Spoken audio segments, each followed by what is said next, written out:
documento que tienen ustedes para adelante, ¿ya? Entonces acá vamos a hablar sobre ciertos conceptos como el enfoque, ¿ya? El alcance no lo vamos a tocar tanto, y vamos a hacer una visión aparte. ¿Por qué yo tantas veces por ahí? Ah, ya, es la 3. ¿Es la 3? Sí, la 3. No, la 3. ¿Qué la mandó? Acá te estoy diciendo.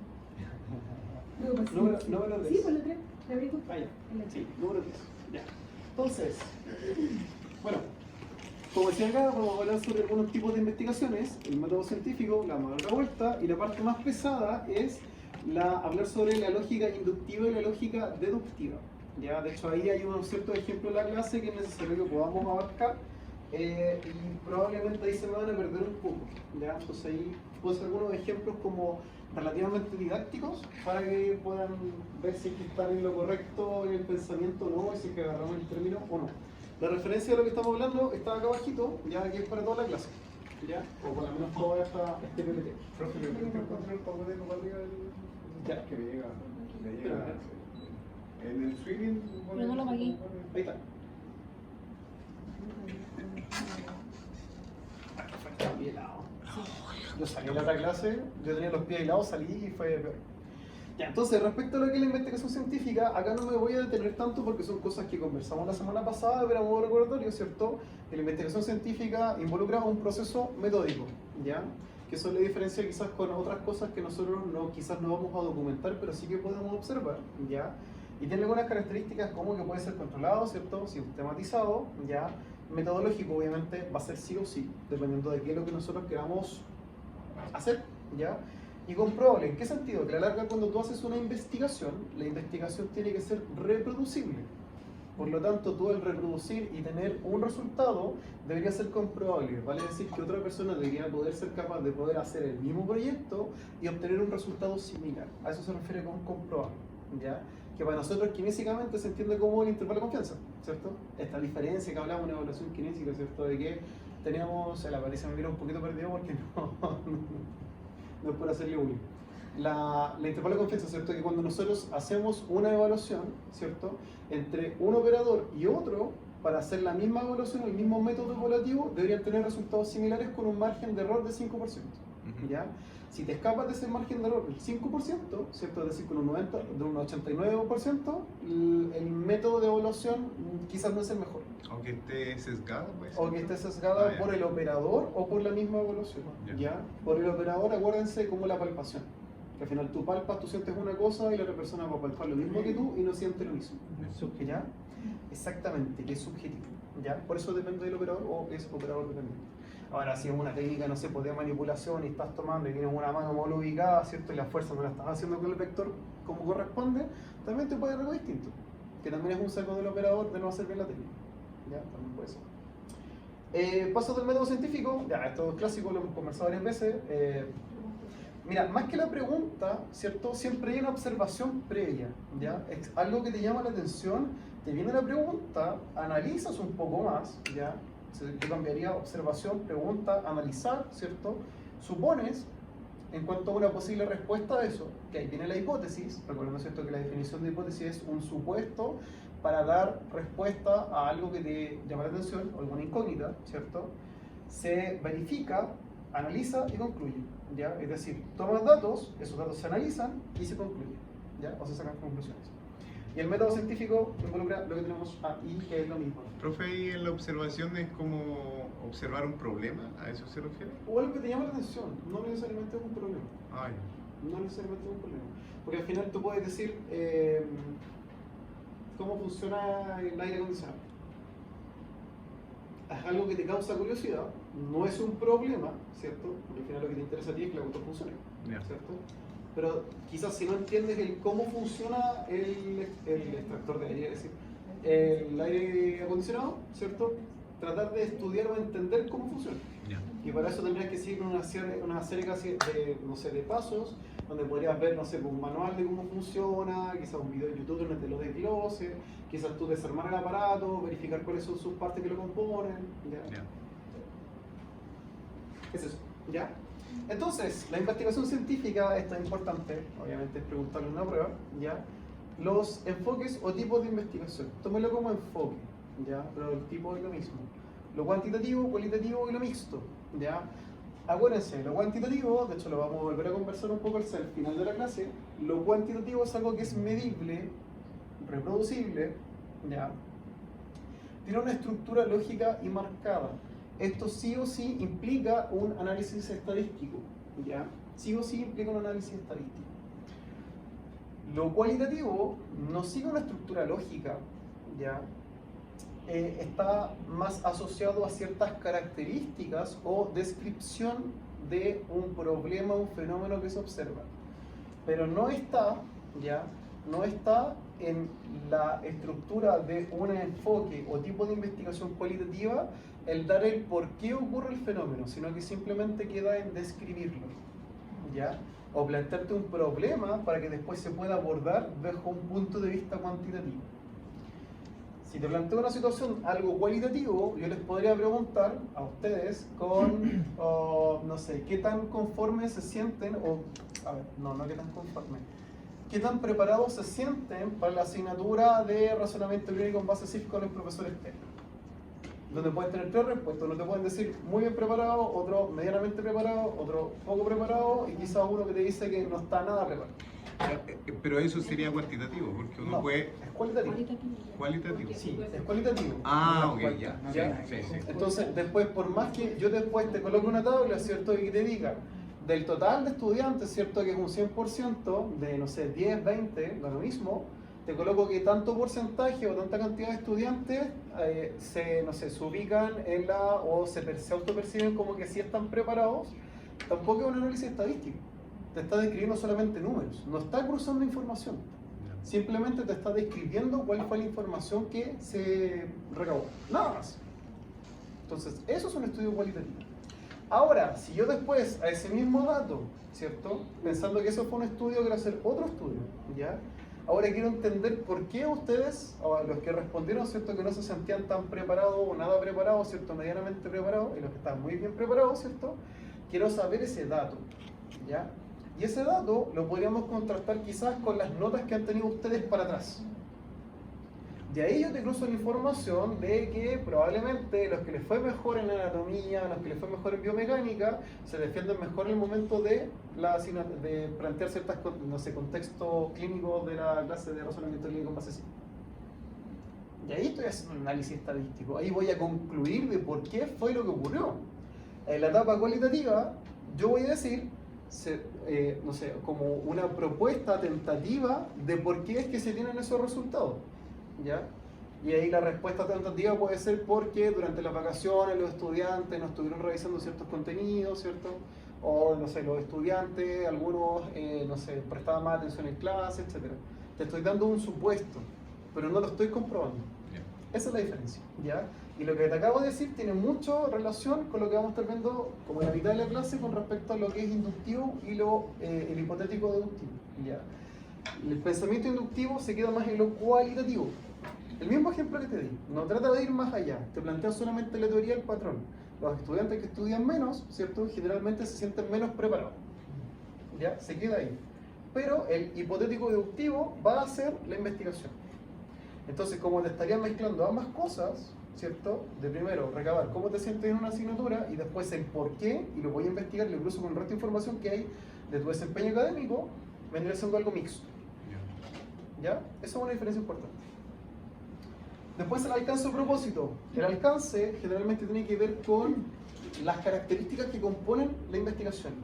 Así que exploratorio, ¿cierto? Es como observar y ver qué es lo que está ocurriendo en un ambiente, ¿cierto? Descriptivo, que es el siguiente paso, describir lo observado, ¿cierto? Correlacionar en caso de que haya alguna relación entre alguna posible variable, ¿ya? Pero aquí todavía no hay un análisis todavía como establecido, lo puedes hacer, pero también puede ser que no.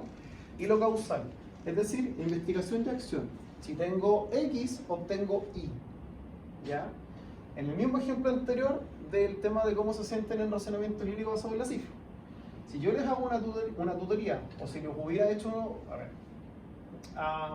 pensando en los estudiantes del próximo año, si yo durante las vacaciones le hago una tutoría a los estudiantes, ¿cierto? ¿Cómo uno esperaría que les fuera mejor que les fuera en la asignatura del estudiante? Mejor, ¿cierto? Entonces, si en esa situación la X, ¿cierto? Si ocurre X, que en este caso es yo hacer la tutoría, ¿cierto? Debería obtener mejor resultado de la asignatura. ¿Se entiende? Ya, eso tiene que ver con investigación-acción. Yo hago algo, genero un cambio, evalúo el cambio, evalúo el impacto de mi intervención. ¿Ya? Y el diseño metodológico, que es experimental, no experimental, investigación documental bibliográfica. Nosotros, en la universidad, lo que se pide para ver el tema del método científico, no pueden hacer tesis con respecto a esto. Tiene que ser sí o sí experimental o no experimental. ¿Ya? Ahora, ojo, el no experimental, ¿cómo vendría siendo un estudio que no es experimental? ¿Qué se le ocurre a ustedes que podría ser? Observacional, correcto. Correcto. Porque al final, ¿en qué queda? En observar algo y describirlo. No hace nada más. ¿Ya? Que es la misma situación que les dije con respecto al tema de las notas. El mismo ejemplo. ¿Ya? Ya, principales enfoques, ¿cierto? Bueno, aquí ya es redondar un poco lo mismo, cuantitativo, cualitativo, mixto. Es más estructurado, recopila información relativa a variables, ya, que generalmente están basadas en números. Ahora, me pueden decir, pero profesor, lo cualitativo, ¿cierto? Yo también, aunque sea menos estructurada, también puedo recabar cierta información en base a números. Sí, pero ahí lo estás llevando a una investigación que es mixta. ¿Ya? Porque lo mismo que ustedes plantearon, ¿cierto? De las personas, por ejemplo, no sé, que se sentían más preparadas por una asignatura, ¿verdad? Si yo lo cruzo con otra variable que pueda estar medible, por ejemplo, las notas, ya te estoy llevando a un ambiente más cuantitativo, entonces sería una investigación mixta. ¿Ya? O sea, la cualitativa tiene que ver más que nada con la percepción de... Sí, porque es subjetivo. Sí, puede ser la percepción tanto del evaluador, ¿cierto? O del investigador observando un fenómeno, puede ser algo en la naturaleza, ¿cierto? Como puede ser una percepción de la persona, de la población objetivo que estoy hablando, en este caso los estudiantes. ¿Ya? Que se vendría siendo la población de estudiantes, la población de estudio, digamos. Entonces ahí ya agreguemos el concepto, ¿no? Pero población universo, ¿ya? La población universo para ese estudio vendrían siendo los estudiantes de la carrera de kinesiología de la Universidad SEC. ¿Ya? Población universo, que son todos los estudiantes. Pero a mí los que me interesan, es decir, mi población de estudio, son los estudiantes que son parte de la asignatura de razonamiento clínico en base cifra 1. ¿Ya? Porque esos son los que voy a estar analizando, no el resto, que pueden ser 500 por inventar. ¿Ya? Pero a mí me interesan los 10, 20 que son parte de la asignatura. ¿Se entiende? Ya, súper. Entonces, acá tenemos los tipos de investigación científica en cuanto a la clasificación. ¿Ya? No me interesa que se aprendan esto de memoria, para nada, pero sí que tenga cierta relación con esto. Donde tenemos la base de la pirámide, ¿ya? De hecho acá hay ciertas cosas que no hay, de hecho esta pirámide es distinta a la que vimos en el taller. Acá por ejemplo la base tiene la opinión de expertos, ¿cierto? Que no hay investigación por medio, y es la realidad sesgada de la... Perdón, me distraje con la música. Tiene la percepción sesgada de la opinión del experto. ¿Sesgada por qué? Porque tienes que el experto quizás está cerrado solamente en el lugar donde trabaja, y de la misma área o del mismo paciente que ve puede ser completamente distinto a los de otra zona del mundo, hasta inclusive dentro del mismo chiquito, dentro de las mismas comunas, porque la persona es distinta, los determinantes sociales de la salud son distintos, ¿ya? Entonces eso es un sesgo, por eso está hacia la base de la pirámide. Después vendrían las revisiones, ¿cierto? Revisión bibliográfica, scoping review, el review en inglés por sí solito, ¿ya? Después vendría la parte central de la pirámide, que vienen los casos de reporte, ¿ya? Los series de casos, los casos control, ¿ya? Donde se le hace un seguimiento a personas que tienen nuevas enfermedades extrañas, y ven cómo responden frente a tratamientos, o a quienes se les prueba, no sé, condiciones similares que hay en todo el mundo, por ejemplo personas con artrosis, ¿ya? Que se les prueba un tratamiento innovador. Y eso se va documentando a lo largo del tiempo, porque al final como es algo nuevo, tenés que probarlo en una población más pequeña, ¿ya? Después vienen los estudios de corte, que generalmente son de más largo seguimiento, ya involucran una población un poquito más grande, y se toman fotos del caso del paciente, este seguimiento así como para futuro, y el corte puede ser para atrás o para adelante, ¿ya? Después tienen los estudios, los ensayos clínicos aleatorizados controlados, ¿ya?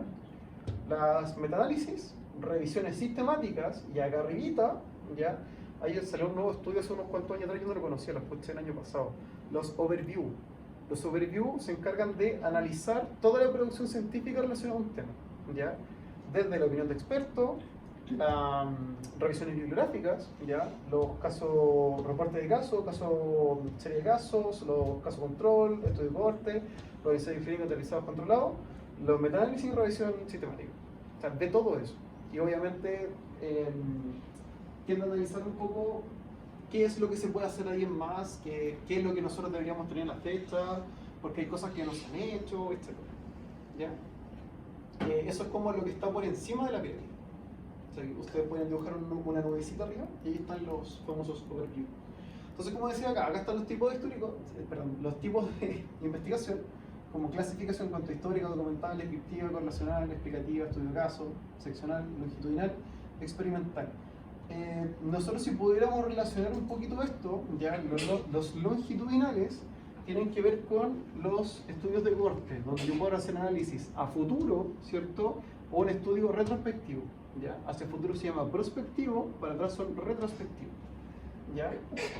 El experimental tiene que ver con, puede ser, serie de casos, estudios de corte, caso control, los ensayos clínicos autorizados.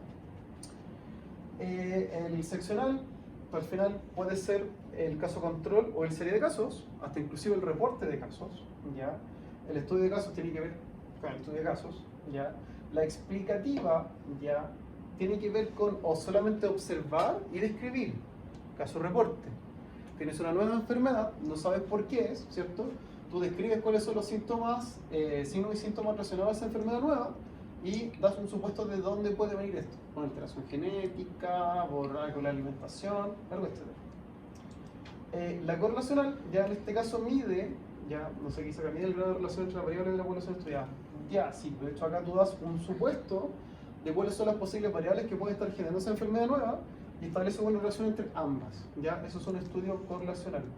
Descriptivo, prácticamente lo mismo que lo explicativo. Pero esto, claro, esto, a ver, me enreda acá, perdón. De hecho, esto lo leí como descriptivo. El explicativo es cuando tú ya haces análisis de datos y puedes hacer algo explicativo. El descriptivo es cuando tú observas. Entonces, el descriptivo le hace match al caso de reporte, ¿ya? El explicativo vendrá estando acá arriba, o acá, ¿ya? Porque al final tú haces una intervención, haces el análisis de datos de cuál fue el efecto de dicha intervención y ves el resultado del producto final y comparas un antes y un después, ¿ya? Ahí sí, ese es el explicativo, ¿ya? Documental, simplemente recabar información, ¿ya? En este caso podría hacerlo de la base de la pirámide con la revisión de estudios, por ejemplo. Documental también es esto, por si acaso, ¿ya? Revisiones sistemáticas, metaanálisis. También es algo documental. Pero sí, el documental se tiende a atribuir más a las revisiones, scoping review, revisiones bibliográficas, ¿ya? Y lo histórico, que tiene que ver con revisar prácticamente todo. Al final, esas dos primeras pueden estar relacionadas con estos dos de acá, ¿ya? Pum. Ya, entonces, dentro de la investigación en medicina, ¿ya? O, no sé, en salud, tenemos todos estos diferentes apartados. Lo que generalmente genera como más revuelo, ya, son estos de acá abajito, los que están en relación con la salud pública. Entonces, tienes investigación biomédica, como dice acá, a nivel individual, investigación clínica a nivel individual, que no repercuten en guías clínicas, ¿ya? Entonces, investigaciones que se hacen en servicios de salud van acá, ¿ya? Y se hacen investigación a nivel epidemiológico, como puede ser, por ejemplo, los estudios respecto a el tamizaje, por ejemplo, de una enfermedad, ¿ya? O el trazado que se hacía, por ejemplo, con las personas cuando tenían COVID. La trazabilidad, gracias. Estaba buscando el concepto. Entonces, tienes la investigación por determinantes sociales de la salud, puede ser, investigaciones por consecuencia, ¿ya? Tienes tal enfermedad, pandemia, ¿cierto? Por virus de SARS-CoV-2, ¿qué consecuencias generó la población en tanto tiempo? ¿Ya? Y lo mismo acá, ¿qué fue lo que causó que ciertas personas se enfermaran más que otras? ¿Ya? Y acá, en los sistemas de salud, al final tiene que ver con la organización de la salud como a nivel jerárquico, ¿cierto? Como una empresa, ver cómo funciona, ¿cierto? Qué falencias puede llegar a tener, ¿ya? Y lo mismo relacionado con las políticas de salud. Entonces, una tesis también puede tener relación con esto, ¿ya? Ahora, esto tiene relación directa con más como, no sé, como más cosas de gestión, por ejemplo. De hecho, los magísteres en salud pública hacen investigación a este nivel. Entonces te investigan las listas de espera, porque la cuestión no avanza, pero como son personas que son probablemente fuera de ciertos roles de estamentos de salud, no dan respuesta a eso, sino que simplemente lo documentan y lo exponen. ¿Ya? Porque, por ejemplo, al final si te vas, no sé, una enfermera a decir, oye, ¿por qué los kinesiólogos no bajan lista de espera, tienen lista de espera tan alta? Nos da con el problema. Sería como explicativa. Sí. No, descriptiva. Eso. Sí, descriptiva. Toma los datos y Y lo... los comparto expone, solamente. sí. ¿Ya? Sí, solamente así. ¿Ya? Y bueno, eso es como prácticamente lo mismo, entender para dónde va un poco el problema, si es que esto es por nivel de recursos, etc. Ahora, ¿quieren ustedes qué va a pasar a futuro con respecto a la atención en salud? ¿Para mejorar o para empeorar? ¿Por qué? Yo estoy de acuerdo que empeoran, pero ¿por qué? ¿Qué explicación hay en eso? Y que tiene que ver justo con este nivel. O sea, porque no... Era mejor el sistema. No está diseñado mejor, no está diseñado para innovar, no está diseñado para una que se rentabilice. Vas a tener menos plata a futuro. Sí. No, de hecho, ahí la pregunta de Y dinero va mayor a cantidad la de parte gente de- adulta. mayor. Sí, va a la parte más como de gestión. Entonces, si tenéis la escoba en el país que se está fumando plata, que no saben dónde está la plata, tú esperas que eso baje. Va a bajar la calidad de atención, van a haber menos profesionales trabajando a nivel salud pública, probablemente se van a encarecer ciertas condiciones para los pacientes, la accesibilidad va a ser menor, las horas de espera probablemente van a ser mayor, los tiempos de espera, listas de espera. Que así, a nivel político le pega mucho eso. Ya, entonces, acá vamos con la parte compleja. De aquí bajamos un poco la velocidad. El método inductivo, ya, tiene como premisa que de la generalización, ya, o saca, perdón, generalización a partir de hechos. Por ejemplo, así un ejemplo burdo. Si yo pongo el aire acondicionado, ¿cierto? En invierno, ¿cómo debería esperar que esté la sala? ¿Más frío o calentita? Ya, ¿y en verano? Ya. Entonces sigue un patrón, pues. El uso del aire acondicionado se relaciona en invierno con aire caliente y en verano se relaciona con aire frío, ¿cierto? Ya. ¿Habrá alguna persona en el mundo que coloque en verano el aire caliente? No debería, ¿cierto?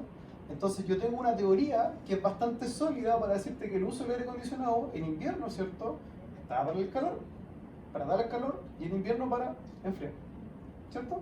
Ya. Eso fue la premisa, el ejemplo del modo inductivo, ¿ya? Solamente el modo inductivo, te estoy planteando una teoría. ¿Qué tendría que hacer yo para pasar al siguiente modelo, que es el hipotético deductivo, ir a contrastar e investigar el uso de esta cuestión? ¿Ya? Yo podría verlo quizás en cuanto a frecuencia. Quizás hay gente que tiene en su casa aire acondicionado, pero no lo utiliza ni en invierno ni en verano. O quizás lo utiliza en invierno, no lo utiliza otro medio de calefacción, y en invierno sí lo utiliza para bajar la temperatura de la casa. ¿Ya? Y ahí te estaría dando quizás como la vuelta a comprobar si mi teoría, ¿cierto?, es correcta o no. Es decir, si confirmo mi hipótesis o no. Entonces, con eso respecto a la ciencia descriptiva, más que descubrimientos, ¿ya?, es como que da pie para generar nuevos descubrimientos. Porque al final no vas a descubrir el fuego, no vas a descubrir la rueda otra vez, ¿ya? Pero sí puede ser que puedas actualizar ciertos conocimientos. Ya, entonces, acá viene el ejemplo. Acá vamos del método inductivo y después pasamos al deductivo. El método inductivo, ya para el deductivo vamos a ocupar el mismo esquema, pero tiene un pequeño agregado. Necesitamos observación, registro, análisis y clasificación de los hechos, ¿ya? Ojo, no hay análisis de por medio. Derivación inductiva de una generalización de los hechos, como lo que yo hice con el tema del uso del aire acondicionado, ¿ya? Y hay una contrastación en cuanto a lo que es teoría, o lo que yo espero respecto a los resultados. Dígame. ¿Por qué no hay análisis de los hechos? Si uno observa y dice, pasa de directo, si pasa esto. Claro. Ya, pero a lo que voy es que no hay una contrastación en cuanto a metodología o un diseño experimental. Porque al final tú puedes decir, oye, a ver, inventar una situación extraña. Cuando está lloviendo, ¿cierto? El agua cae en dirección al suelo, ¿cierto? Entonces tú puedes tener quizás observar, fuiste al cajón del Maipo y te diste cuenta que hay una cascada que cae el agua y en cierta parte de la cascada el agua se levanta. Eso. Y describirlo. ¿Por qué es que puede ocurrir eso? Entonces solamente descriptivo. Sí. Ya, por eso no tiene- Exacto. A eso se refiere con que no tiene análisis. ¿Ya? O sea, te aparece análisis, pero digamos, si lo quieres llevar como análisis, no hay procesamiento de datos. Ah, ya. Déjalo así, para que se entienda. ¿Ya? Entonces, como dice abajo, a partir de fenómenos o hechos, se intenta dar explicaciones. Ojo, se intenta dar, no se consigue la explicación. Entonces, tenemos acá un pequeño ejemplo. Dice, estudios sobre el comportamiento de los estudiantes durante las clases online. Observación. Un profesor observa que varios estudiantes parecen estar distraídos durante sus clases online. ¿Ya? El patrón que él encontró dice, después de observar varias clases, el profesor nota que la mayoría de los estudiantes que tienen las cámaras apagadas suelen participar menos en discusiones. ¿Ya? Hipótesis general. El profesor desarrolla la hipótesis de que los estudiantes apagan sus cámaras durante las clases online, tienden a participar menos activamente en las discusiones. Completamente válido. Teoría. Está la teoría. Si más observaciones respaldan esta hipótesis, se podría llevar a la formulación de una teoría general sobre la relación entre la participación de los estudiantes y el uso de las cámaras en clases online. ¿Cierto? Y de hecho, generalmente ocurre así. Hay gente que tiene problemas con las cámaras y quizá no participa, o puede participar igual. Entonces la explicación es, en el proceso inductivo, el investigador pasa de observaciones específicas a la formulación de hipótesis o teorías más generales. Porque al final su situación, su contexto de lo que él observó, lo extrapoló al resto. Entendiendo que posiblemente es un patrón que se puede repetir en el resto de los profesores que hacen clase y la dinámica que hay con los estudiantes. ¿Se entiende? Entonces, aquí viene la moraleja. Los métodos inductivos construyen teorías a partir de observaciones. Pero la investigación científica no hay. Sí te puede plantear posibles soluciones, posibles respuestas tentativas, ¿ya? Una hipótesis al respecto, pero no hay una experimentación de por medio que lo confirme, ¿ya? Entonces después viene el hipotético deductivo. La diferencia acá es que esto sí lleva a una contrastación de investigación, ¿ya? Entonces acá lo que es como la premisa es, si es que ocurre X, debería esperar Y. ¿Se entiende? Ya. Entonces, las generalizaciones acá deberían ser iguales a los hechos. Es decir, la premisa que tuvo antes, ¿cierto? El patrón debería ser la generalización, llevarla a un hecho. Para sacar esta conclusión, ¿qué necesito? Una investigación. ¿Ya? Que eso no está ahí. Sí, si ustedes le sacan fotos y le colocan acá investigación, con el video, le colocan investigación, ¿ya? Entonces, el esquemita es el mismo. Tienes la observación, porque todo método científico parte en eso, ¿ya? Tienes un registro, análisis y clasificación de los hechos, ¿ya? Derivación inductiva de una generalización de los hechos, porque el método inductivo es dar pie a una fase experimental. Se diseña el experimento, ¿ya? Y después viene la parte de contrastación. Anteriormente era teórica, ahora tenemos una hipótesis, una segunda hipótesis, y vamos a tratar de comprobarla o verificarla o rechazarla, ¿ya? Entonces, a partir de generalizaciones se deducen hechos, pero requiere la realización de un diseño experimental y contrastar la hipótesis, ¿ya? Que puede ser una, puede ser dos, puede ser tres, puede ser cuatro, puede ser 1000, las que tú quieras. Profe, la deductivo y la inductivo es en base a esas 4 puntos, ¿cierto? Observación, el análisis. Sí, porque es el método científico. Ya, está bien, pero lo que me genera la duda es, por ejemplo, cuando se habla del registro de análisis, que es lo mismo, que es como yo lo veo, que son acciones que se comportan de la misma manera, pero el mismo ejemplo de la cascada. Esto de que... ¿cómo lo dijo? El agua cae hacia abajo, Sí. y hay un segmento de la cascada que va hacia arriba. Hacia arriba. Ahí no me quedó claro con el tema de que es porque uno se enfoca en investigar qué es lo que está provocando que eso ocurra. Exacto. Porque el otro queda en el supuesto, ¿cierto? Cuando tú lo observas el problema, ¿verdad? Que la cascada, el agua cae, Eso vendría siendo lo inductivo. sí, ¿o no? inductivo. Y Bien. observas que en un segmento de la cascada tiende a ir hacia arriba, Ujú. ¿ya? En lo inductivo, tú quedas con la hipótesis, ¿cierto?, de que hay algún factor que genera que la parte del agua de la cascada tienda a tener esta conducta hacia arriba, que es contrario a lo que tú conoces, que por ley de gravedad, que todo debería ir hacia el suelo, pero hay algo que hace que esta cuestión suba, ¿ya? Entonces te quedas en el supuesto de decir, oye, esto puede ser porque quizás el agua en este segmento choca con una roca que no la puedes ver y que hace que el agua, ¿cierto?, rebote y salte, ¿ya? Puede ser por el viento, puede ser quizás por, no sé, otras cosas. Una pared invisible que hace que el agua suba, no sé. Entonces te quedas en el supuesto solamente, ¿ya? Y cuando tú lo llevas al método hipotético deductivo, ¿cierto?, tú ya tienes la idea, la noción de dónde puede estar la respuesta y lo planteas como hipótesis. O sea, la misma sugerencia que se hizo previamente, acá tiene que ser algo que tú tienes que verificar. O sea, acá te dije, puede haber una roca, tienes que comprobar, ¿cierto?, si es que la roca genera el mismo efecto para que el agua, no sé, baje y suba bajo la misma vertical, bajo el mismo vector, digamos, de movimiento, ¿ya? Lo mismo respecto a la hipótesis 2, dijimos viento, ¿cierto? Si colocamos o reproducimos las mismas condiciones en otra zona, ¿verdad?, o en un modelo a escala pequeñito, deberíamos obtener quizás el mismo movimiento vector, dependiendo de la velocidad, etc. ¿Ya? Y por último, lo de la pared invisible. No sé cómo hacer una pared invisible, pero, pero quizás puede funcionar. ¿Y esa hipótesis lleva una verificación o que se Científica, rechace? exacto. Lo certifica? Porque para eso tienes que generar el diseño experimental. ¿Ya? Esa es la diferencia. Ya, entonces, de un ejemplo del hipotético deductivo. La investigación sobre el impacto del ejercicio en la calidad del sueño. Fácil. Teoría general. La teoría previa sugiere que el ejercicio regular mejora la calidad del sueño. Se sabe que es así. Hipótesis específica. Basada en esta teoría, un investigador formula la hipótesis. Si las personas hacen ejercicio moderado al menos 30 minutos al día, entonces tendrán un mejor sueño en comparación con quienes no hacen ejercicio. ¿Ya? Ahí está la premisa, ¿cierto? Ahí está la hipótesis, ¿ya? Hipótesis 1, y sale una deducción. El investigador deduce que en un grupo de estudio, aquellos que siguen un programa de ejercicio diario deberían mostrar una mejor calidad del sueño en comparación con un grupo control que no hace ejercicio. Tiene lógica, ¿cierto?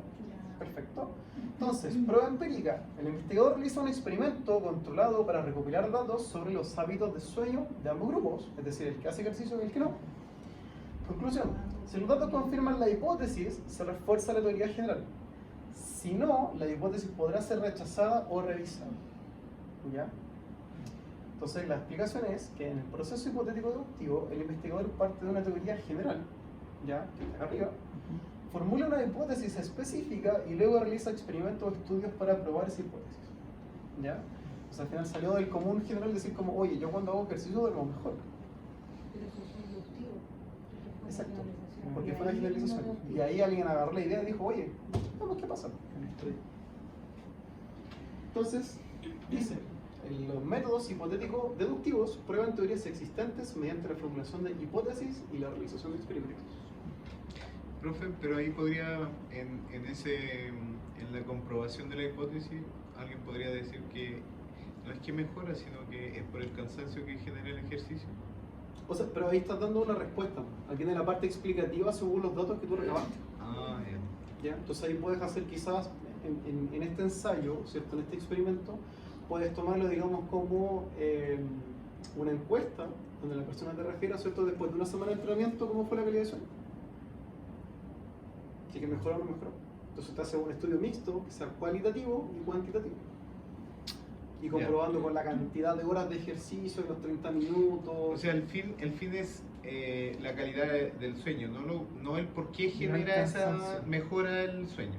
Exacto. Ya. Sí, exacto. Entonces, tenemos un pequeño ejemplo de ejercicio para ustedes. Hola. Tenemos la persona en la fase inicial, para ver si entendieron la cuestión o no. Llevan un experimento de germinación. En la semana 1, este chico coloca, no sé si esto será algodón, papel, da igual. Coloca una semillita en cada uno de estos frasquitos. A los 4 primeros le agrega agua al último, al quinto le agrega alcohol y acá no sé qué le agrega. Pongamos que aceite, no se alcanza. ¿Ya? A la segunda semana se dio cuenta, ¿cierto?, que las que tenían agua habían germinado la semilla y a las que tenía alcohol y las que tenía aceite, ¿cierto?, no germinó. Entonces él dice, la semana 3, siempre germinará el frijol que riego con agua. ¿Qué método está involucrado acá? ¿Ah? Ya, está correcto. ¿Por qué inductivo? Porque está Porque llevando tiene- quizá una lógica, una generalización de que... dijiste inductivo, ¿cierto? Sí, sí, de hecho es Sí, correcto, porque- inductivo. ¿Es Es que- inductivo, profe? O Es sea, que es como lo común que se realiza cuando... No hemos dicho el por qué, pero sí es inductivo. Para germinar. Es como que digo, si le digo, como el dicho, si se regalan las plantas, pues Como algo básicamente generalizado, eso, ¿no? así como muy general. Ya, es que es correcto. De hecho, si uno hubiera partido primero con la premisa, ¿cierto? Y hubiera planificado lo mismo que hizo ahí, de comprobar, ¿cierto? Si, no sé, la misma semilla en 2 frasquitos, ¿cierto? Los 2 con semillas más agua, después otros 2 frasquitos más alcohol, más otros 2 frasquitos más aceite, ver cuáles germinaban, en cuánto tiempo, etc. Como no hay esa planificación, él lo único que hizo fue regarlas y observó qué fue lo que ocurría. Ya. ¿Ya? Entonces acá no hay una contrastación experimental. Acá está el método inductivo, totalmente. Pero lo que hubiera seguido después de ver, comprobar, ¿cierto? De otra forma, quizás bajo otras condiciones, probar esto mismo, habría sido algo experimental. Pero estaba correcto. ¿Ya? ¿Y el siguiente? ¿Y eso? Gallina, ¿no? Mi hipótesis es que la gallina vino primero.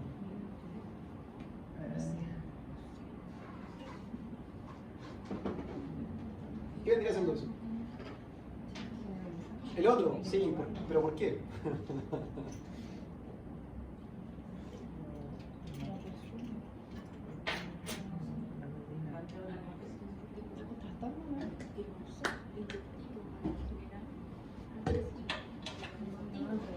Está llevando como a un...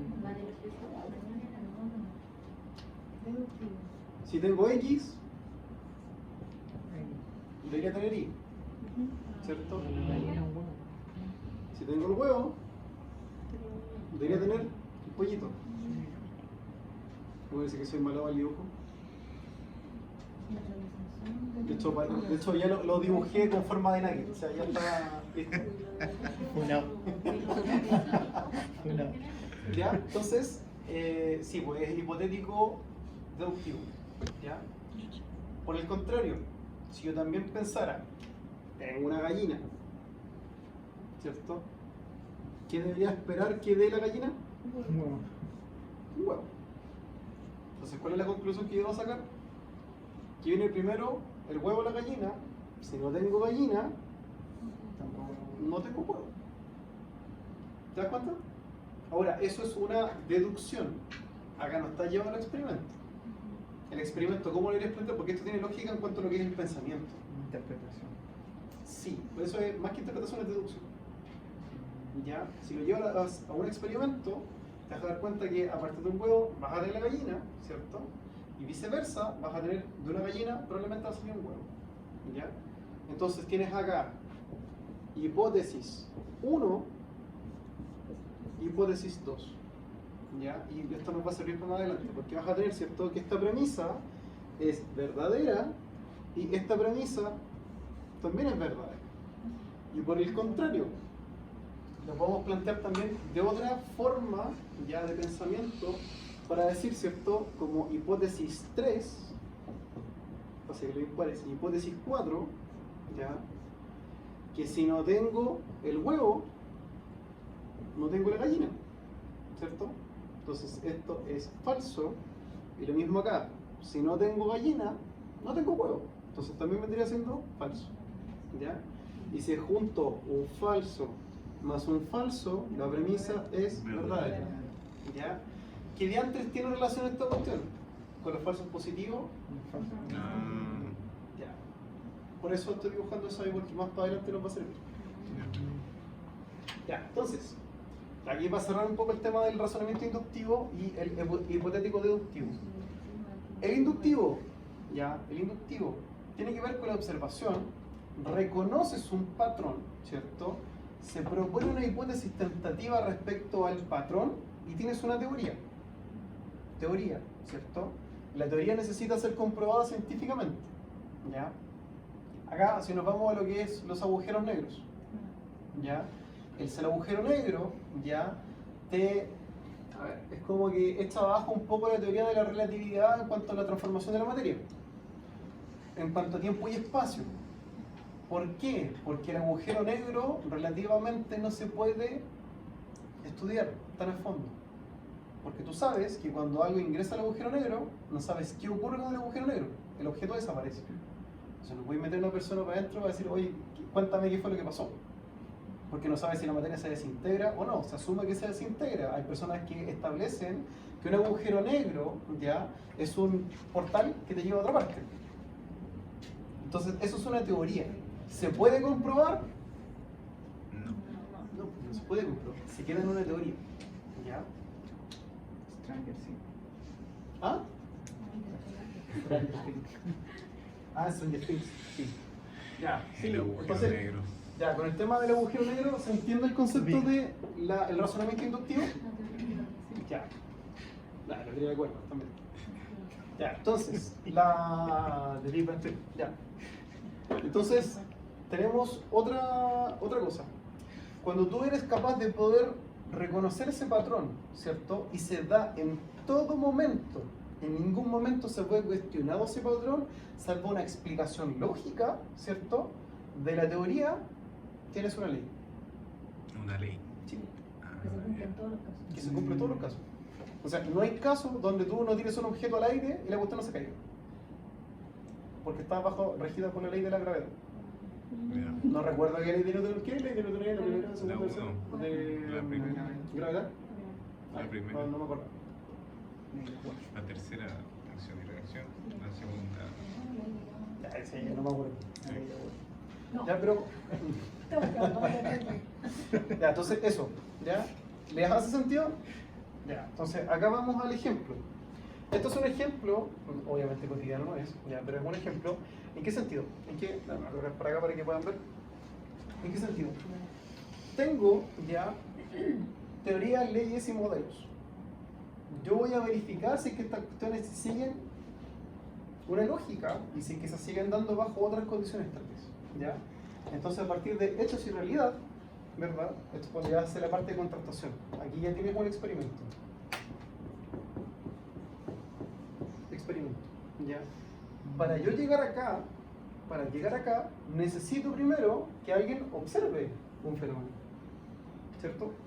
Ya. A partir de ese fenómeno, ¿cierto?, la persona genera este proceso de inducción, proceso inductivo de razonamiento, ¿ya?, y establece una hipótesis, lo que está acá. O sea, es decir, hizo una observación, hay un reconocimiento patrón, genera una hipótesis, ¿ya?, y saca una teoría. ¿La teoría en base a qué cosa? A la deducción. Y después de la deducción, ¿cierto?, se puede establecer una teoría, ¿ya?, con la cual con el experimento voy a generar, no sé, una ley o un modelo. Y ese es el loop. Entonces hasta acá, más o menos, desde aquí hasta por acá, tienes el método que es Inductivo. inductivo. Y la vueltecita, ¿cierto?, la colita que está por acá, es lo deductivo. O hipotético deductivo. ¿Se entiende? Ya. O sea, lo entendieron mejor que los chicos del grupo. No sé si fue porque yo lo expliqué mejor después ya de la primera vez o no sé. Caímos bien. También, puede ser también. Estar más despierto. Ya, entonces, con esto ya vamos avanzando en cositas importantes. Ya, entonces acá. Esto por eso puse esto que está acá. Que esto me interesan solamente estas dos premisas. El razonamiento ya es válido siempre y cuando su lógica sea válida. ¿Qué tiene relación con eso? Si yo te digo que el razonamiento de que yo tomo algo, ¿cierto? Y lo tiro al cielo, debería llegar al suelo en algún momento, ¿cierto? Y sabes que todos los objetos que tiras al cielo en algún momento deberían bajar al suelo, ¿cierto? Ya, eso es válido, tiene lógica, ¿cierto? Entonces, la forma es válida cuando no acepta o no permite que a partir de premisas verdaderas se llegue a una conclusión falsa. ¿Por qué? El mismo ejemplo, yo tiro la otra parte del plumón y también debería llegar al suelo. En caso de que en algún momento algo me explique sin una lógica de por medio que no llega al suelo, como el caso de la cascada que se devuelve, ¿cierto? Que es un tramo, porque después el agua en algún momento igual va a llegar al suelo, ¿verdad? Tiene ambas lógicas que son verdaderas. No me da cabida a que haya algo que no sea lógico o que me dé una respuesta contraria en ese ejemplo. ¿Se entiende? O sea, yo digo, vamos para entender arriba. Todo objeto que yo lance en la tierra cae al suelo. Sí.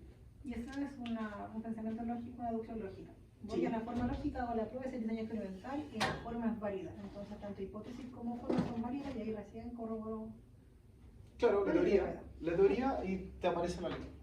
Ya, es correcto. Ya, pero de hecho ella dijo una buena acotación dentro de la Tierra. Sí, porque tiene otro experimento. Porque no es la luna, si lo tiro capaz que se muere. O sea, sí, pero igual debería llegar al Sol en la Luna, pero en el espacio no. No, por el espacio no cae. No, en el espacio se va por la inercia y va a estar viajando por la eternidad por el salvo que la agarre quizás en la órbita gravitatoria de algún planeta, algún asteroide o meteorito y la absorba por su peso gravitacional o su masa molecular debería ser. Pero ahí se transformaría en teoría igual. O sea, es que Aquí tendréis que Bueno, llegar es a un que- experimento. sí, se tendría que Sí. experimentar, pero igual tiene lógica el pensar que en algún momento debería chocar con algo. No sé si con los planetas dentro del sistema solar, quizás algo más allá del sistema solar y lo podría absorber. No, podría ser. O quizás se deteriora antes por el roce de la fricción con el espacio y se Se integra. desintegra. También podría ser. Pero dentro de una línea de tiempo, no sé si infinita, para mí debería ser finita, debería llegar a chocar con algo. Y ese algo debería ser un pedazo de suelo, no sé si en otra parte de la galaxia. Salvo que se desintegra. ¿Ya? Ya, entonces aquí viene una parte que es un poquito compleja, donde tenemos esto. Esto tiene relación directa con lo que hablábamos, ¿cierto? Por eso les dije el falso positivo, ¿cierto? Y el falso negativo, ¿ya? Donde nosotros no podemos tener, bajo el pensamiento de las premisas, ¿cierto? No puedo tener una premisa verdadera y una premisa falsa, porque el resultado vendría siendo algo falso. ¿Se entiende? ¿Sí? Ya. Un ejemplo, que esto fue el mismo que di con los chiquillos allá en el turno. Tengo mi hipótesis 1, o sea, que igual me sirve, que es lo mismo que hice acá, ¿ya? Pero les voy a dar otra vuelta. Yo tengo que la educación en neurociencias del dolor, Pain Neuroscience Education, más ejercicio, lo puse en inglés, ¿ya? Más ejercicio, ¿verdad? Cada una va a ser una premisa. Entonces mi hipótesis compuesta, ¿ya? Es que ambas juntas es igual a disminución del dolor. Lo puse en inglés también, ¿ya? La siguiente es que las personas que no les hago se mantienen con el mismo dolor, ¿ya? Es decir, no tengo esto, no tengo esto, porque no estoy generando buena intervención, ¿cierto? Entonces, al no tener esto, ¿verdad? Cumplo con el falso, por lo tanto mi premisa es verdadera. ¿Qué estaría haciendo con eso? A un grupo de personas, ¿ya? Y, no sé, a fibromialgia.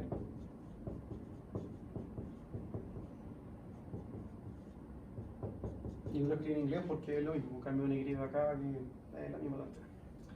Ya, entonces, tengo que esa población de gente, si le ofrezco o hago este paquete de intervención, tengo ese resultado. Si no le ofrezco este paquete de intervención, el resultado es el mismo, por lo tanto no cambia, ¿cierto? Ya.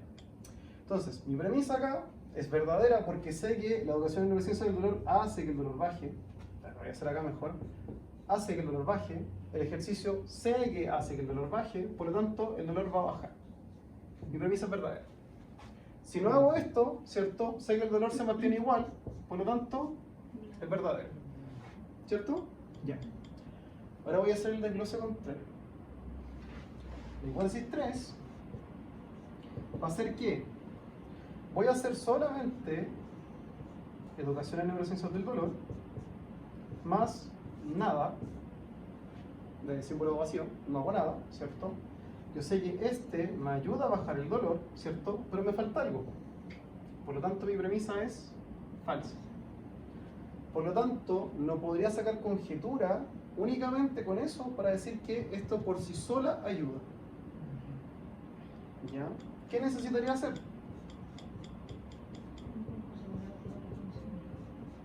Hacerlo por separado y ver si es que el otro funciona. ¿Ya? En este caso lo hice otra vez.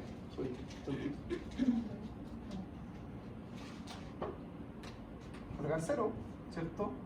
Más ejercicio. Veo que esta, ¿cierto? Se mantiene igual. Esta me ayuda a bajar, pero sigue siendo mi premisa falsa. Que en base al dolor sigue estando. Exacto. ¿Ya? Entonces, yo esta forma de experimentación, ¿qué es lo que estoy haciendo? Puedo tener 4 grupos distintos y voy probando cómo se va comportando cada uno de estos grupos. ¿Ya? Ahora, ¿es el mejor ejemplo de esto que estoy haciendo acá, de hacerlos por separado? No. Tal vez debería ser una tercera variable para ver si es que esta o no genera un cambio respecto a las otras. ¿Ya? Entonces, podría dejar el paquete quizás, ¿cierto? De ejercicio más, no sé, TENS, y después corroboro abajo. También podría ser otra forma de poder verlo. ¿Te entiendes? ¿Sí? Ya. ¿Qué tiene relación con esto? Que al final tú lo que haces, ves, ¿cierto? Cada una en conjunto y podrías ver cada una por separado viendo el efecto que tiene cada una. ¿Ya? ¿En qué caso se podría dar que esta premisa no funcione y que tenga el verdadero y el falso? Para que se entienda mejor. Dependiendo la percepción de la gente. A la gente, si tú solamente la educas, ya, la gente va a decir, no me están haciendo nada. Por lo tanto, mi dolor queda igual. Por lo tanto, puede ser que la persona, ¿cierto?, se sienta de igual forma porque no tiene conocimiento de que esto lo puede ayudar. Y quizás esa persona no está perceptiva a recibir la atención.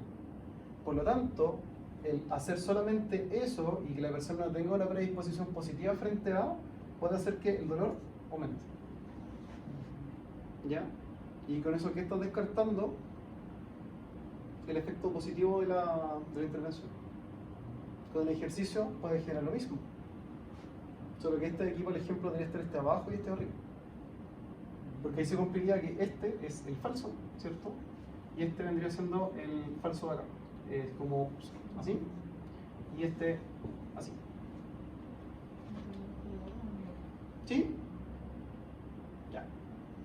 Entonces, tenemos esto.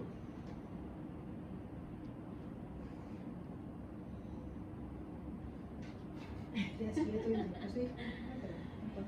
te enredaste mucho. En la última parte. Sí, te enredaste mucho.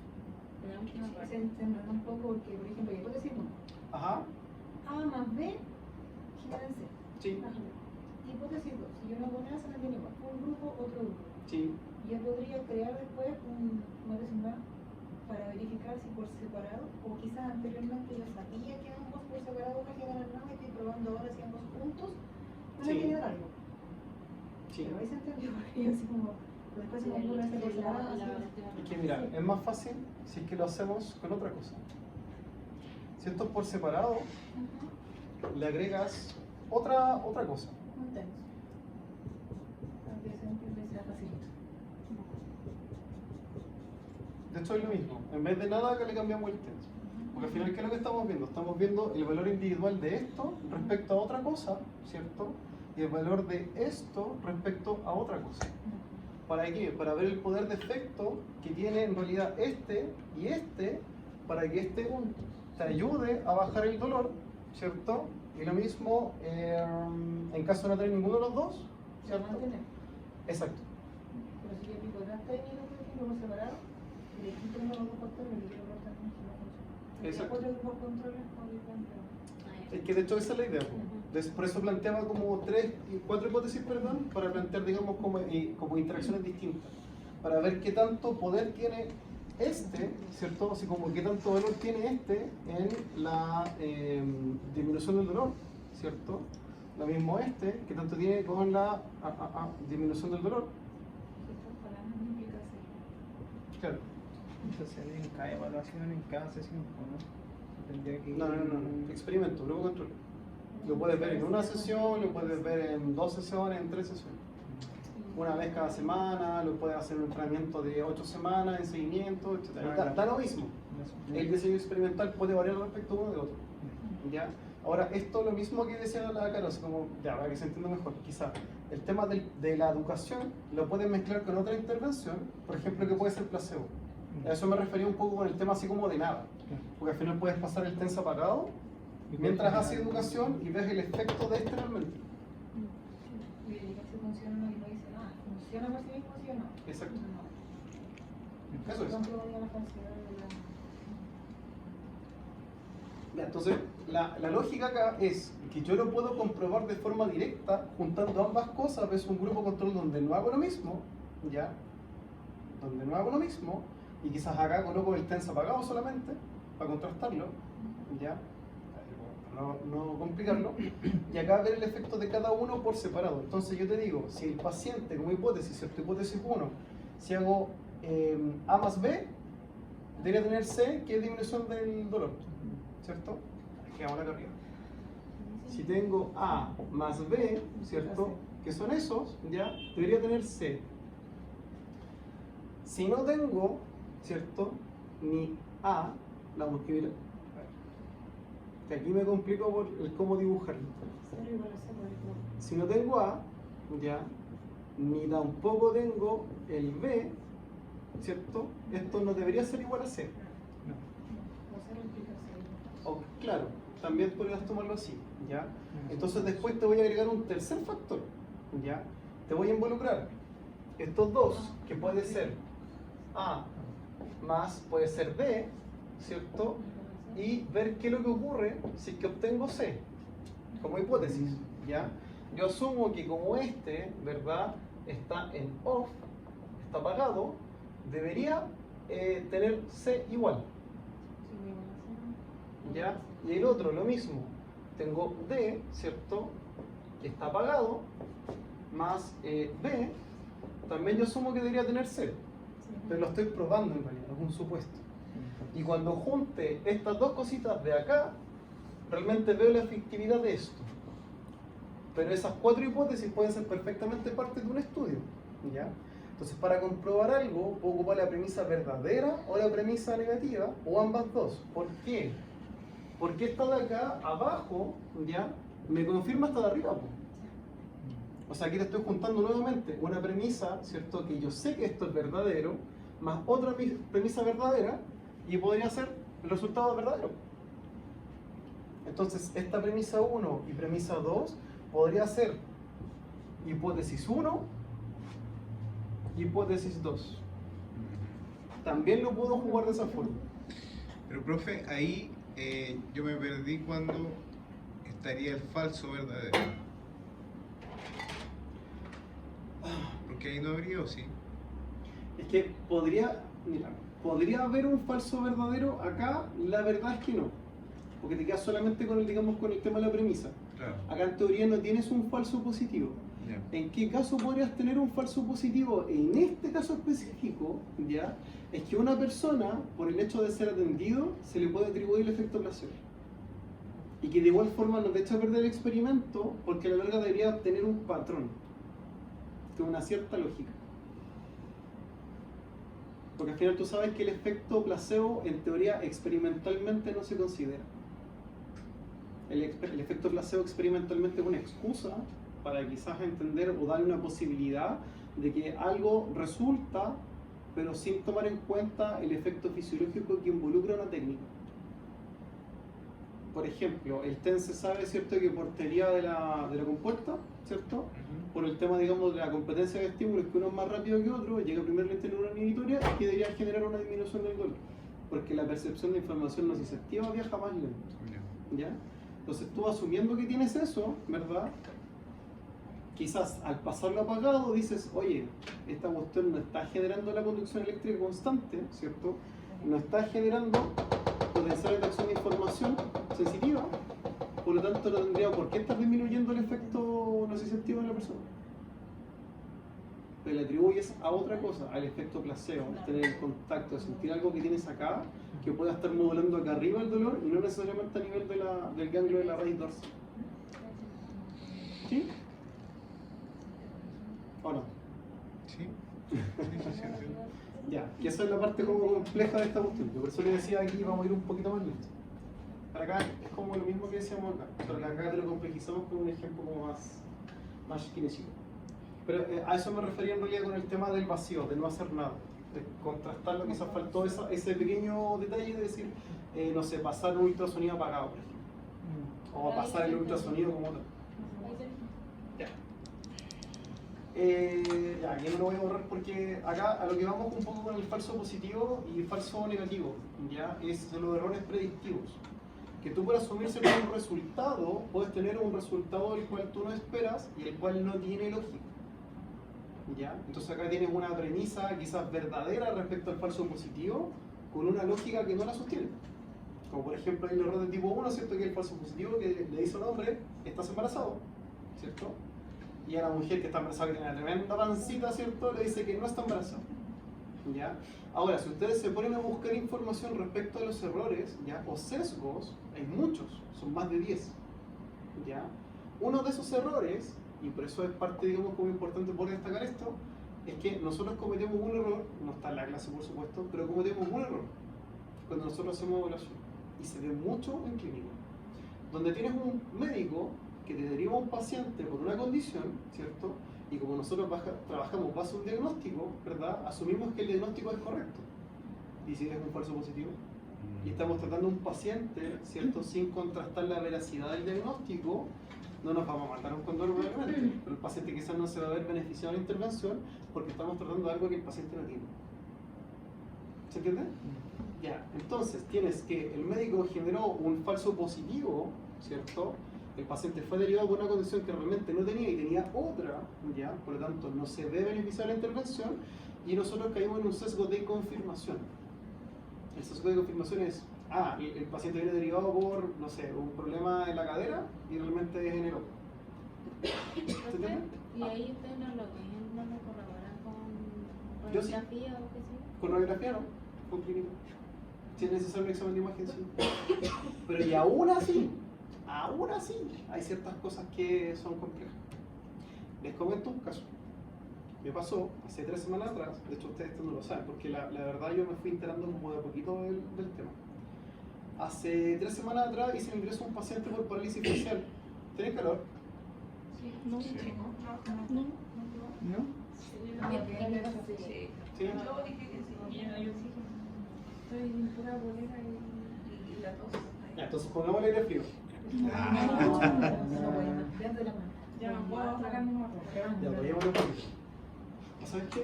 ¿Que circule el aire? No, no lo sé. Ya, ¿Qué te Ya, un paciente lo derivaron por parálisis facial. De hecho, hay una talla ahí en el CESFAM por temas de parálisis facial, porque nos mandaban antes parálisis facial y paciente con bastones, con un accidente cerebrovascular y te lo derivan por parálisis facial. Ya, así son algunos personajes. O sea, tenéis que ver este tipo, o sea, por favor. Ya, más allá de la caricatura, en cuestiones así, ¿qué pasa? Entonces, la cosa es que a nosotros nos mandaron un paciente con derivación de parálisis facial, ¿ya? Y al momento de la evaluación estaba haciendo la evaluación interna. Y bueno, la cosa es que en la evaluación no aparecía, el paciente no tenía nada de parálisis facial. Supuestamente, según la pareja, no podía modular bien, tenía un lado de la cara caída, le faltaba fuerza en el brazo izquierdo. Entonces, igual es raro, no es compatible con parálisis facial, pues realmente dice como, oye, haga otra cosa. eh, andaba medio perdido, desorientado, ¿ya? Y tenía problemas de atención.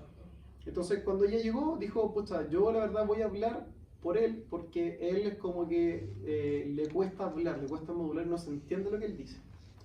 ¿Ok?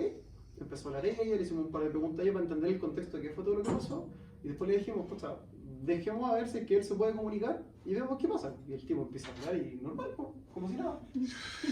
No tenía ningún rasgo así como clínico ni manifestación funcional de haber tenido una parálisis facial, salvo que se hubiera curado en un lapso de 5 días desde la derivación. ¿Ya?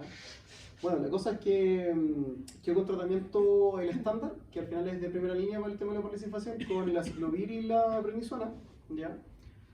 Y en la evaluación, nada, ejercicio, todo súper bien, le pasamos un globito, lo podía inflar, una bombilla para que tomara, le compré una lechita, una de estas leches en caja, si podía tomar la leche con bombilla, ningún problema. No se había atorado, no tenía alteración como la función mandibular, nada. De hecho, hasta la evaluación temporomandibular hicimos. Absolutamente nada, ¿ya? Pares craneales, atención, memoria, nada. Lo que sí detectamos, me acuerdo ese día, que le costaba un poquito el cálculo matemático y el pensamiento abstracto. Por ejemplo, el que se parece a una mesa o una silla, que diga, tiene corbata, no sé, o adaptación de madera, también es como válido. Ya, como que en esas cosas como que le costaba claro, analizar. Le dejamos una situación para la semana siguiente, ya así como fue como de lunes a otro lunes, en total pasaron 12 días. Llega a la siguiente sesión, trabajó solamente conmigo, lo mismo, ningún problema, ningún rasgo de haber tenido parálisis facial en ningún momento de su vida. Entonces, yo conversando con él, hola, ¿cómo estás? Bien, ¿y tú cómo has estado? Normal. Algunas pruebas por ahí así como preguntas dirigidas, nada, lectura de un cuento, no sé como esto de niños, así como express, absolutamente nada. Entonces, a la sesión siguiente yo dije, ya, pues lo doy de alta, al final ya, si es por parálisis facial tiene que haber cambiado. Pero sí llamaba la atención, y por eso es importante hacer el seguimiento, llamaba la atención el lentecimiento de la respuesta en la primera sesión. En la primera sesión. Y quizás tiene que ver la prednisona. Llegamos a la semana siguiente, que fue el lunes pasado, ya no el anterior, y no fue la sesión.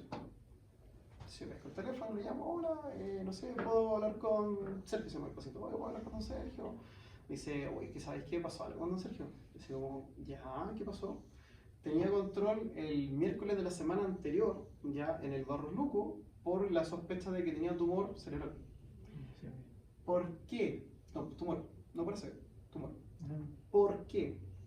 Porque al final este gallo, en el transcurso de ese día lunes, al día siguiente, empezó a aumentar los síntomas. O sea, nosotros lo vimos el día lunes, no tenía nada, y el día martes, en la mañana, le costaba hablar, estaba desorientado, ¿ya?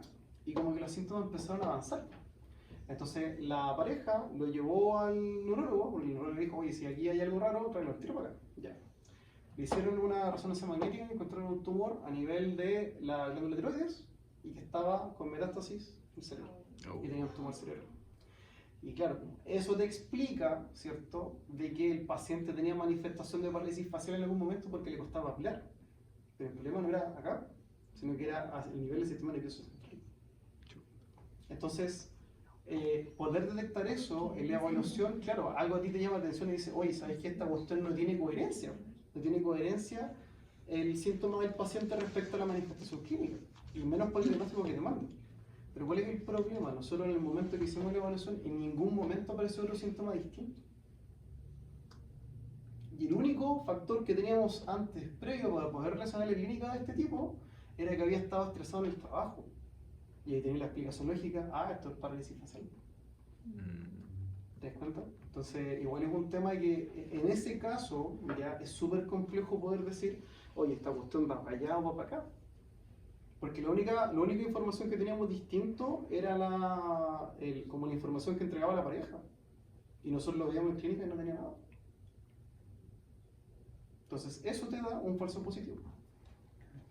Y ahora, ya, no sé, hoy día que cuando veníamos conduciendo por acá, llamé al teléfono de él, me respondió la hermana, y la hermana me dijo que ya es como que no puede hablar.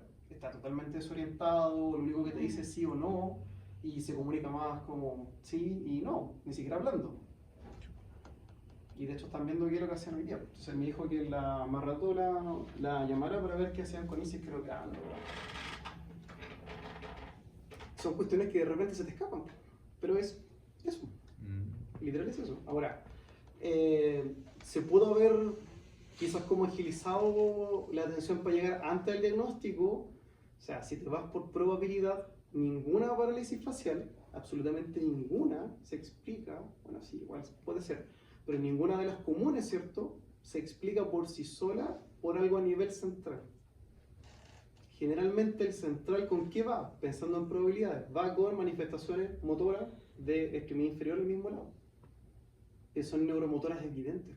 Falta de fuerza, falta de coordinación, alteración sensitiva, y no teníamos eso en la clínica de la manifestación del paciente. Entonces al final es como que te hace la clínica caer quizás en un falso positivo. Y a pesar que nosotros hicimos la evaluación, seguíamos tratando el falso positivo. Ahora la pregunta es, ¿cómo nosotros evidenciamos que había otra cosa en vez de eso? No había otra que el examen de imagen. Porque la sospecha tampoco estaba. Más allá de lo que dijo el neurólogo, así como, oye, esta cuestión está rara porque describe síntomas al brazo. Entonces, complejo. Complejo. Ya, con esta parte cerramos la parte de la clase, que es literal hablar sobre los enfoques, de nuevo, ya, en cuanto a lo que es cualitativo y cuantitativo. Pero en realidad esto lo pueden leer ustedes, en todo caso. Si ya hablamos de lo que es cuantitativo y cualitativo, ¿qué diferencia hay entre una y otra? ¿Está grabado todo esto? Sí, ya, por ahora. Porque obviamente en la prueba se va a preguntar sobre lo que es esto mismito. Y estos son como 5 diapositivas que hablan solamente de eso. Lo cuantitativo tiene que ver con todo lo que puede ser algo comprobable bioestadísticamente, puede ser, Ya. o estadísticamente. Ahí. Lo cualitativo, Como observacional. Claro. más perceptivo y más... Ya, entonces tenemos que uno es más estructurado que el otro. Ya. Si tiene que ver con un análisis estadístico, ¿cierto? El otro no. Genera uno la descripción de un fenómeno probablemente, ¿ya? Y carece de la parte probablemente explicativa. Si es que te da una explicación, ¿cierto? No es en base a análisis de datos. Te da en base a supuestos. Es una diferencia importante, ¿ya? Entonces, el análisis estadístico acá también es relevante para hacer una separación entre una y otra.